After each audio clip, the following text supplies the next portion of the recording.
bienvenue dans l'itinéraire Bretagne. Nous vous emmenons cette semaine dans le sillage de femmes exceptionnelles, de femmes qui ont laissé leur empreinte dans l'histoire. Et nous sommes aujourd'hui à Douélan pour évoquer la vie et l'œuvre d'une femme brillante, militante, qui s'est battue toute sa vie contre les discriminations et pour le droit des femmes. Benoîte Groult était journaliste, écrivaine, comme elle aimait dire, et c'est ici qu'elle venait se ressourcer, jardiner ou encore pêcher. Si j'ai choisi la Bretagne, c'est parce que j'y ai passé toutes mes vacances d'enfant. J'y passe aujourd'hui à peu près la moitié de ma vie. Et quand j'y suis pas, j'en rêve. Je crois que quand je dis chez moi, c'est toujours à cette partie de Cornouailles que je pense, entre Concarneau et Lorient. Bien qu'elle soit née à Paris, Benoîte Groult s'est toujours sentie bretonne. C'est à Névé qu'elle prend d'abord un pied-à-terre avant de s'amouracher du petit port de Douélan et de cette maison de douanier. Ici, Benoîte et son mari Paul Guimard profitaient de leur passion commune pour la pêche. Milo était leur voisin et ami pendant plus de 30 ans. Ils avaient un petit bateau, ils avaient un gros bateau au départ, la Constance. Oui, c'est la Constance. Et par la suite, ils ont acheté une petite embarcation. Ils allaient en mer tous les deux. Lever des casiers, s'amuser, quoi. Ils avaient l'amour des casiers, ils levaient le casier et s'ils pêchaient un homard, c'était grandiose. Ah ouais, si. Dans le village, tout le monde connaissait Madame Groult, qui malgré sa carrière et ses amitiés prestigieuses vivait au plus près des habitants. Benoîte se fondait complètement dans la population. On pouvait rencontrer Benoîte dans la rue, chez le boulanger, chez le quincaillier. Elle pouvait converser avec des gens pendant qu'elle faisait la queue. Elle était complètement présente comme une citoyenne habitante d'ici. Elle était parmi nous et elle évoluait avec nous.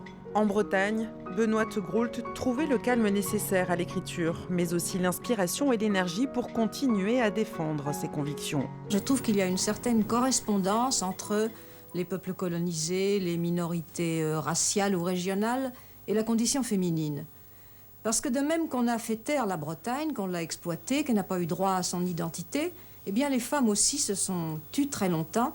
Je crois que c'est un besoin de tout le monde de retrouver sa vérité et de son identité et de prendre la parole. Et son identité, Benoîte Groult l'affirme avec force en 1975 dans son livre Ainsi soit-elle. La journaliste et écrivaine défend le droit à l'avortement, le divorce et plus tard la féminisation des noms de métiers. Toute sa vie, elle lutte pour la liberté des femmes et l'égalité avec les hommes, comme une réponse au mépris subi plus jeune. J'étais un peu ce que Simone de Beauvoir appelle une jeune fille rangée. Enfin, j'ai été élevée comme une petite fille très sage, j'étais docile, j'adorais les études, j'étais soumise. Tout à coup, à 13-14 ans, on devient une jeune fille. Qui pisait, on n'est pas une jeune fille tout court, on est une jeune fille à marier. Comme on dit, une assiette à soupe ou la pâte à tarte. L'important, c'est de trouver un mari. Ça m'a beaucoup humiliée, je me suis résignée sur le moment parce que c'était pas une génération de révoltés, en 39, 40, 45. Mais je crois que cette jeunesse m'est remontée à la gorge 20 ans plus tard et que ça m'a aidée à devenir féministe. Au crépuscule de sa vie, Benoîte Groult continuait de se battre pour le droit de mourir dans la dignité. Elle s'est éteinte le 20 juin dernier à 96 ans.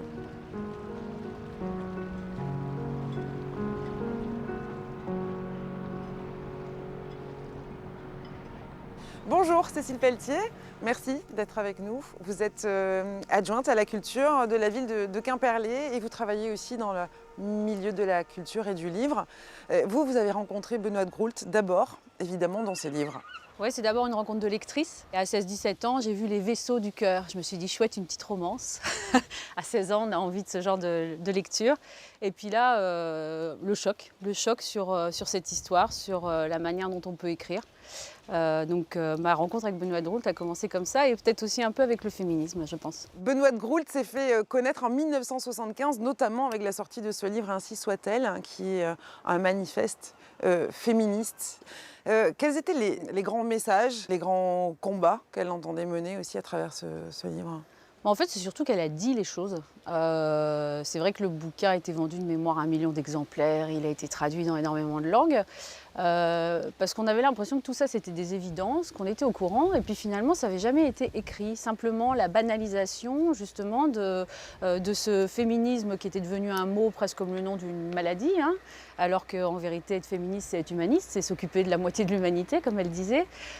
Finalement les femmes en lisant ça se sont dit « Ah mais je croyais que l'oppression de la femme c'était bon pour les pays, alors sans en citer parce qu'il y en a à peu près partout, mais c'était souvent lié à la religion. Et puis tout d'un coup coup, on se rendait compte que c'était dans la vie professionnelle, que c'était dans la famille même. Pendant jusque dans les années 70, la femme était quelque part, quand elle était mariée, sous la tutelle de l'homme. Elle ne pouvait pas ouvrir un compte bancaire sans l'autorisation du mari. Donc je pense que c'est surtout, elle a mis le doigt dans le quotidien d'une inégalité qui est insidieuse et qui, pour le coup, est minimisée et banalisée. Ces questions-là sont éminemment actuelles encore, malheureusement. Bah oui, on l'a vu cet été avec l'histoire du burkini, la remise en cause de la loi Veil et de l'avortement en Pologne, mais aussi en France régulièrement. Aujourd'hui encore, la femme dans la vie professionnelle a des écarts de salaire dont on entend parler. Enfin, c'est des choses qui sont dans nos vies quotidiennes. Donc, aller dire que ça y est, c'est gagné, c'est fini, c'est se voiler la face. Cécile Pelletier, vous souhaitez que Benoît de Groult reste ancré ici aussi sur le territoire et vous souhaitez lui rendre un hommage? Oui, alors un hommage, on continuera à le faire à la médiathèque en parlant de ses livres, mais du coup on a décidé de donner son nom à la salle de spectacle de Quimperlé où se passe aussi toute la vie associative, nos conseils municipaux, donc une salle citoyenne et culturelle qui s'appellera désormais l'espace Benoît de Groult. Ses paupières se sont définitivement closes, mais les pages de ses livres continuent à s'ouvrir, donc c'est important pour nous de marquer ça. Merci Cécile Pelletier.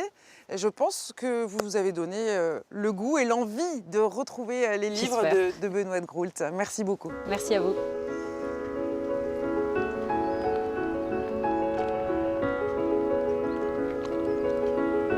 C'est la fin de notre itinéraire. Avant de nous quitter, je vous conseille un ouvrage, Ainsi soit Benoît de Groult, signé Catel, un roman graphique qui nous raconte l'histoire de Benoît de Groult, mais aussi cette rencontre entre ces deux femmes exceptionnelles. Bonne soirée.